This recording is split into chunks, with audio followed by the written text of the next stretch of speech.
नमस्कार, उत्तर प्रदेश विशेष आप देख रहे हैं। मैं हूं आपके साथ आकांक्षा राजपूत। कोरोना वैक्सीन लगाए जाने की तैयारियां अंतिम चरण में है।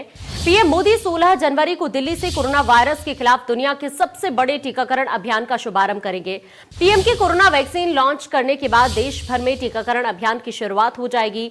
वहीं प्रदेश में 825 जगह 311 केंद्रों पर वैक्सीनेशन अब होगा।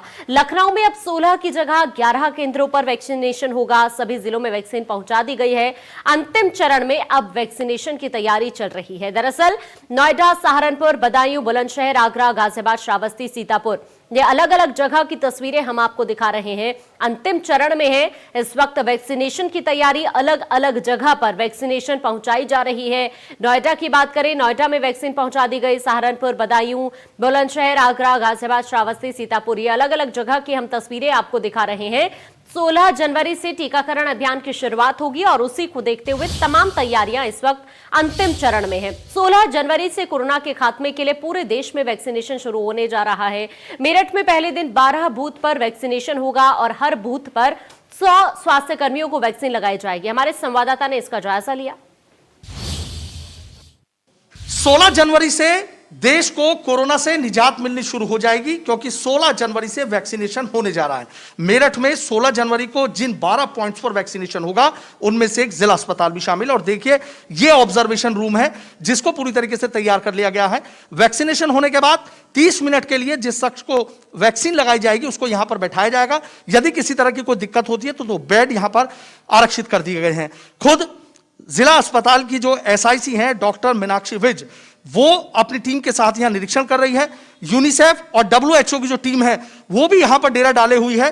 पूरी तैयारी करिए कि किसी तरह की कोई दिक्कत ना हो। हालांकि मॉक ड्रिल में पहले ही ये चीज देख ली गई थी कि किसी तरह की जो परेशानियां या दिक्कतें आ सकती थी उनको दूर कर लिया गया है। बस अब इंतजार इस बात का है कि 16 जनवरी को जब वैक्सीनेशन होगा तो यहां वाकई कहीं ना कहीं पूरे देश के लिए खुशी का पल होगा। मेरठ में भी कोरोना से कई लोगों ने अपनी जिंदगी गंवाई है, कई परिवारों के सपने खत्म हो गए हैं, लेकिन अब उससे धीरे धीरे निजात मिलती जा रही है। हम बात करेंगे एसआईसी डॉक्टर मीनाक्षी विज जी से। मैडम, एक चीज जानना चाहूंगा कि स्वास्थ्य विभाग को पहली बार वैक्सीनेशन होना है। अपने जिला अस्पताल का कितना स्टाफ है कि जिनकी लिस्ट भेजी गई है? हम लोग ने लगभग 250 लोगों की लिस्ट भेजी है राज्य सरकार को। तो उसमें से पहली बार में 100 लोगों को टीकाकरण होगा, फिर उसके बाद दूसरा तीसरा चक्र जैसे होगा वो होगा। अच्छा, तो एक चीज और बताइए कि यहाँ किस तरीके से ऑब्जर्वेशन रूम है, जगह जगह बनाए गए हैं, आपके यहाँ क्या किस तरीके से बेहतर है? हमारे यहाँ ऑब्जर्वेशन रूम में 2 बेड्स भी हम लोगों ने इमरजेंसी के लिए डाले हैं और फुल्ली इक्विप्ड हैं। मॉनिटर वगैरह सब लगा हुआ है पेशेंट के लिए। और बैठने की जगह हमारे यहाँ कोरोना के हिसाब से है, कोविड नियमानुसार डिस्टेंस मेंटेन करते हुए। और एक पेशेंट को टीकाकरण के बाद आधे घंटे बिठाया जाएगा। यदि उस बीच उसको कोई साइड इफ़ेक्ट होते हैं तो उसका इलाज तुरंत किया जाएगा। अच्छा, अभी जिन 100 लोगों को टीकाकरण होना उन पर कोई मैसेज या कोई अभी आया है कि भाई आप लोगों का होगा? नहीं, अभी कोई मैसेज नहीं आया है। ये कल तक आने की उम्मीद है, तो उसके हिसाब से उन लोगों को भी मैसेज आएगा और लिस्ट भी हमारे पास कल ही आएगा। क्योंकि मैम जिले का बड़ा अस्पताल है ये तो रही सिर्फ जो यहाँ मेन पॉइंट बना गया बूथ की, यहाँ पर वैक्सीनेशन होगा। अगर पूरे जिले में भी इस तरह की कोई बात हो जाती है तो उसके लिए कुछ जिला अस्पताल में अलग से व्यवस्था की है? जी हाँ, जिला अस्पताल में अलग से भी व्यवस्था है। 10 बेड का हम लोगों ने एक और वार्ड तैयार किया है जिसको AEFI वार्ड बोल देते हैं। और उसमें हम लोगों ने अपने डॉक्टर्स को भी ऑन कॉल लगाया है। EMO ड्यूटी पे रहेंगे, स्टाफ नर्सेज, फार्मासिस्ट, सब लोग अलग ड्यूटी पे रहेंगे वहाँ पे। और यदि किसी को कोई अनटूवर्ड इंसिडेंस होता है, कोई परेशानी होती है, बुखार, खांसी, बुखार, खुजली या कोई और चक्कर वगैरह, तो उसका इलाज तुरंत होगा। मैम, इलाज की बात आ जाती है। आपने देखा कि कोरोना ने क्या किया, अब अंदर से अच्छा लग रहा है कि हाँ वाकई देश के लिए एक चीज बदल जाएगी, रफ्तार रुक गई। जी हाँ, ये तो देश का भविष्य भी बदलेगा और हम लोग सभी सुरक्षित रहेंगे इस टीके से। अच्छा, जो डोज दी जानी है वो और बता दीजिए एक बार, किस तरीके से रहेगा? पहली डोज लगेगी, उसके 28 दिन बाद दूसरी डोज लगेगी जिसको बूस्टर डोज भी कहते हैं।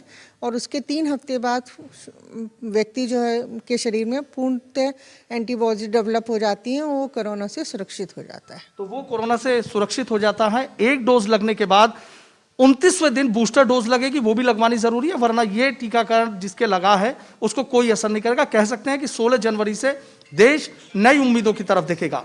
Sanuj Sharma, India news, Meerut. 16 जनवरी से देश में कोरोना वैक्सीनेशन का कार्यक्रम शुरू होने वाला है। वैक्सीन की पहली खेप लखनऊ, गोरखपुर समेत कई जिलों में पहुंचा भी दी गई है। ऐसे में हमारे संवाददाता ने इस वैक्सीन कक्ष में पहुंचकर ग्राउंड जीरो का जायजा लिया।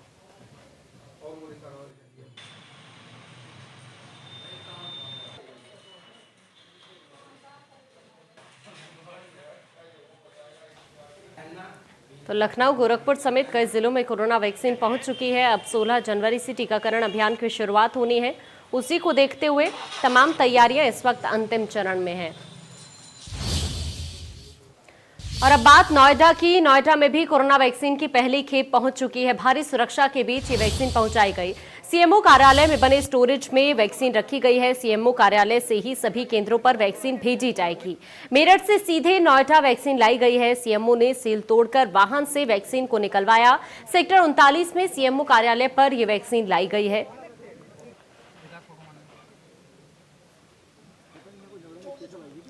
तो आपको बता दें कि देखिए, नोएडा भी पहुंचा दी गई है कोरोना वैक्सीन की पहली खेप। कड़ी सुरक्षा के बीच ये वैक्सीन यहां पर लेकर आई गई है। अब ऐसे में 16 जनवरी से टीकाकरण की शुरुआत होनी है और इसी कड़ी में प्रदेश के अलग अलग जिलों में वैक्सीन पहुंचाने का सिलसिला लगातार जारी है। जो तैयारियां हैं वो अंतिम चरण में है। सीएमओ कार्यालय में बने स्टोरेज में नोएडा में ये वैक्सीन रखवाई गई है। सभी केंद्रों पर अब सीएमओ कार्यालय से ही ये वैक्सीन को भेजा जाएगा।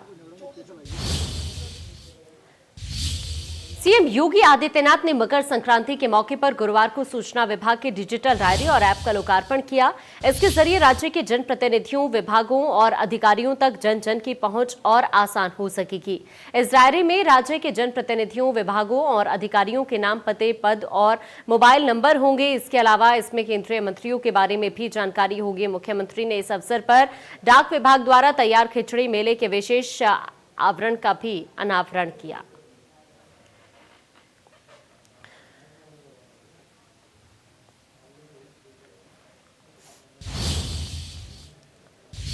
किसान आंदोलन को लेकर बनाई गई सुप्रीम कोर्ट की 4 सदस्यीय कमेटी से भारतीय किसान यूनियन के राष्ट्रीय अध्यक्ष और अखिल भारतीय किसान समन्वय समिति के अध्यक्ष भूपेंद्र सिंह मान ने खुद को अलग कर लिया है। उन्होंने कहा, मैं अपने किसानों और पंजाब के प्रति वफादार हूं। इनके हितों से कभी कोई समझौता नहीं कर सकता। मैं इसके लिए कितने भी बड़े पद या सम्मान की बलि चढ़ा सकता हूं। मैं कोर्ट की ओर से दी गई जिम्मेदारी नहीं निभा सकता। मैं खुद को इस कमेटी से अलग करता हूं। इस चिट्ठी के जरिए उनकी तरफ से ये बात कह दी गई है कि वो इस कमेटी से खुद को अलग कर रहे हैं।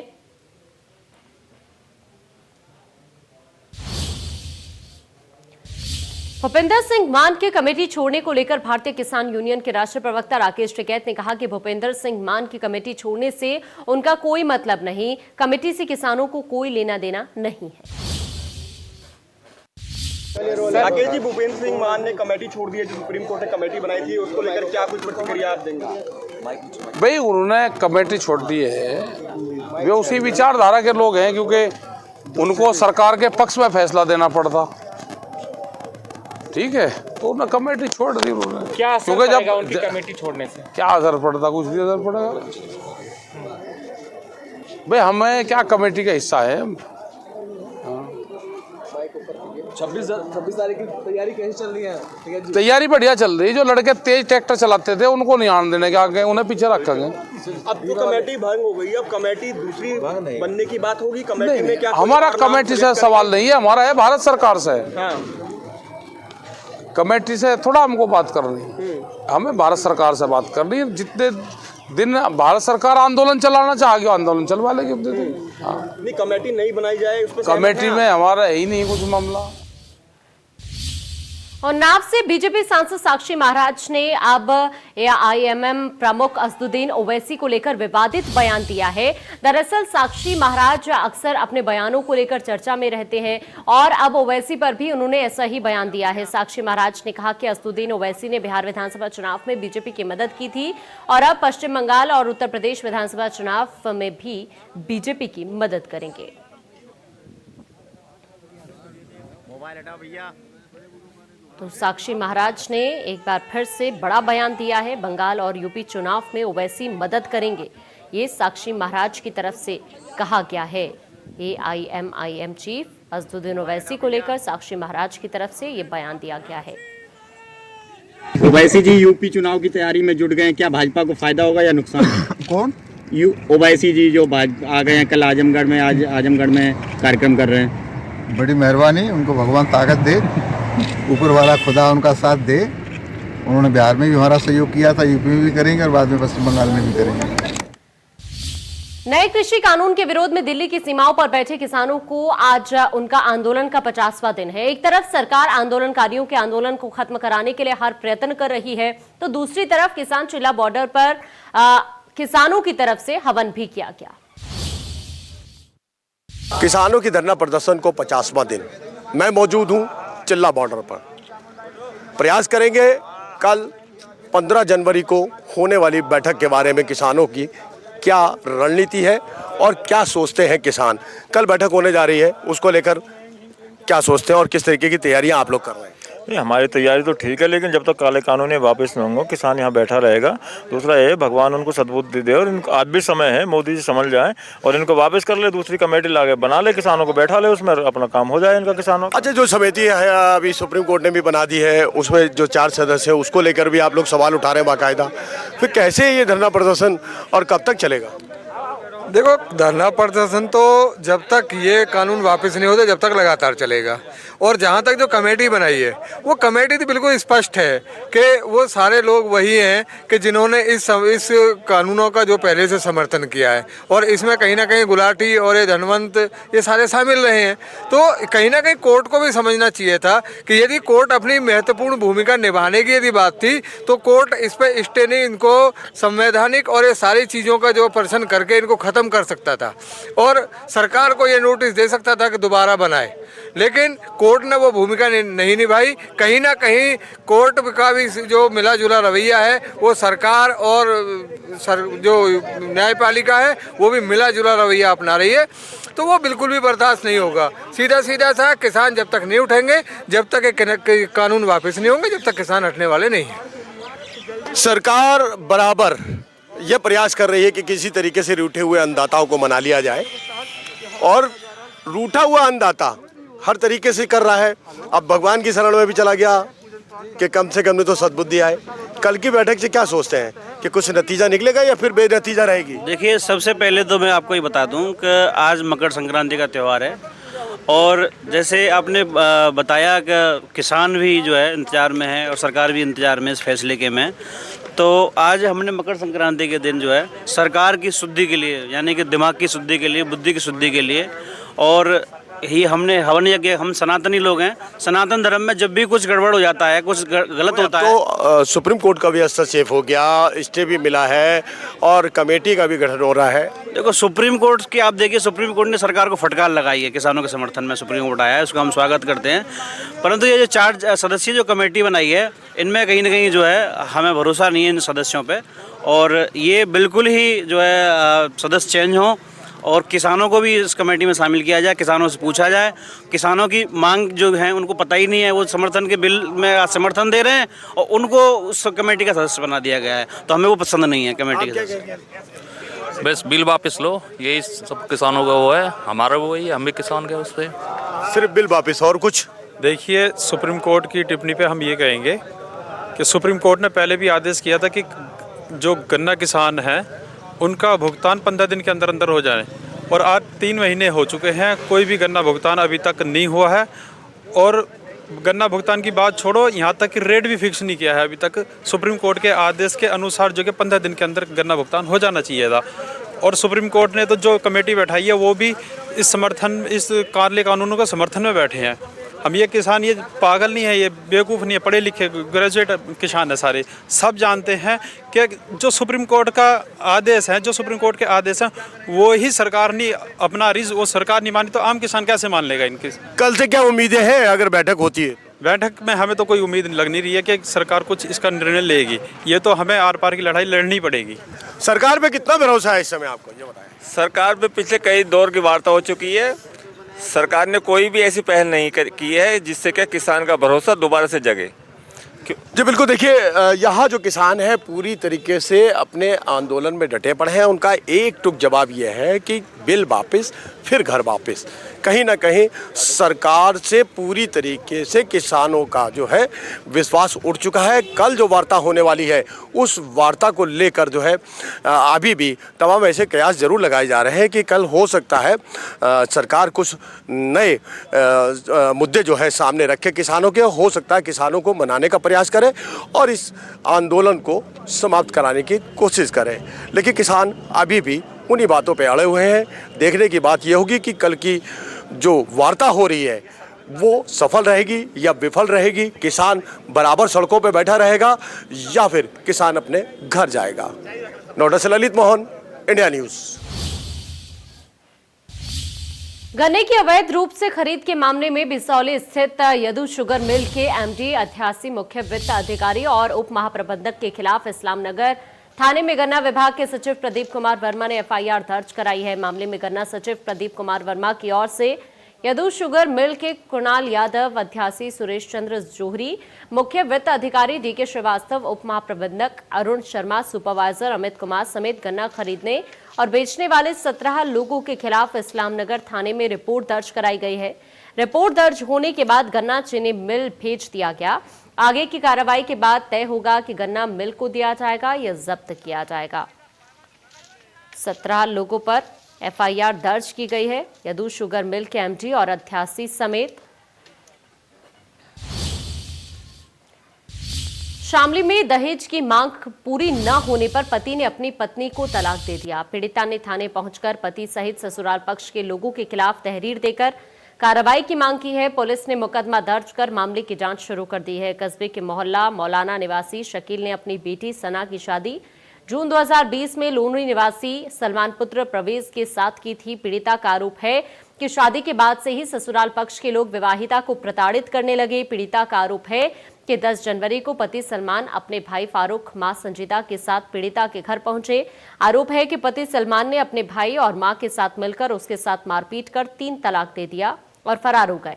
पीड़िता ने बुधवार को थाने में तहरीर देकर कार्रवाई की मांग की है। पुलिस ने पीड़िता की तहरीर पर मुकदमा दर्ज कर मामले की जांच शुरू कर दी है।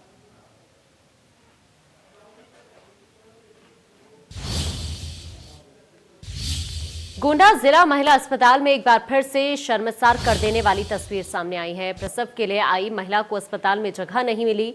प्रसव कक्ष के बाहर पीड़ा से करहा रही महिला को फर्श पर लिटाया गया। आनन फानन में महिला को तत्काल लखनऊ के लिए रेफर किया गया। महिला कोतवाली देहात क्षेत्र के फिरोजपुर गांव की रहने वाली बताई जा रही है।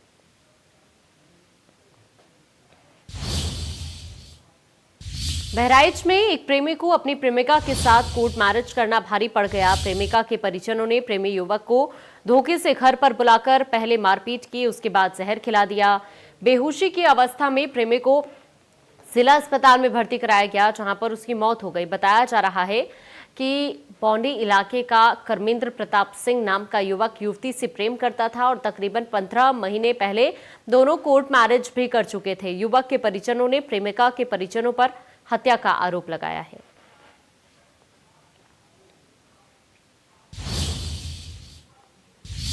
मुजफ्फरनगर के मेडिकल कॉलेज बेगराजपुर में भर्ती कोरोना संक्रमित मरीज ने अस्पताल की 4थी मंजिल से कूदकर जान दे दी। इस घटना से स्वास्थ्य विभाग में हड़कंप मच गया। सूचना के बाद मौके पर पहुंची पुलिस पूरे मामले की जांच कर रही है। वहां पर मौजूद स्वास्थ्य विभाग के स्टाफ से भी पूछताछ की जा रही है। वहीं घटना के बाद मृतक के परिजनों ने अस्पताल पर लापरवाही का आरोप लगाते हुए जमकर हंगामा किया।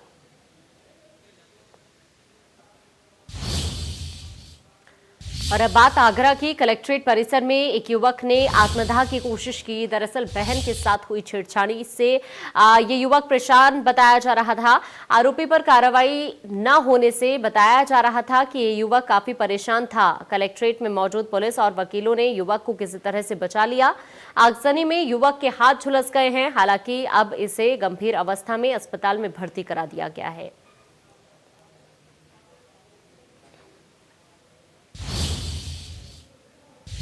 और अब बात गोंडा की, जहां पर माइक्रो फाइनेंस कंपनी के कर्मचारी की पिटाई का मामला सामने आया है। महिलाओं ने कर्मचारी की चप्पल से पिटाई की है। दरअसल महिला के खाते से 5000 रुपए निकालने का आरोप इस शख्स पर लगा है। अंगूठा लगवाकर पैसे निकालने का आरोप महिलाओं ने लगाया है। पंचशील निधि का रामनगर शाखा धानेपुर का ये पूरा मामला बताया जा रहा है।